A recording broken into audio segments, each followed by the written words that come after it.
ગત 18 જાન્યુઆરીએ મારું આ નાનું સન છે વંશ, એ આ રમકડું હલ્ક કરીને કહેવાય છે એને, એ ગળી ગયો હતો.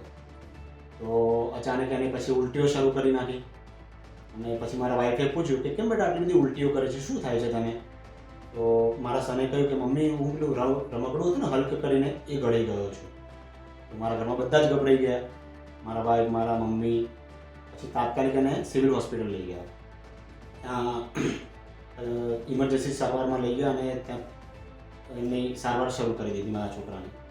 અને ડૉક્ટર્સની ટીમે ખૂબ જ મહેનતથી અને સાવધાનીપૂર્વક એન્ડોસ્કોપી કહેવાય છે અને દૂરબીનની મદદથી એ રમકડું બહાર કાઢી લીધું. તો મારે 1 રૂપિયાનો પણ ખર્ચ નથી આવ્યો. અને બીજી મારી નમ્ર વિનંતી એ છે તમામ મા બાપને કે આજે નાના બાળકને આવા નાના રમકડા ક્યારેય રમવા ના આપશો. કારણ કે આજે મારાથી જે ભૂલ થઈ ગઈ છે અને મારા બાળકને જે વીતી છે એ આજે બીજા કોઈ બાળક સાથે ના વીતે એના માટે હું કહું છું. આભાર.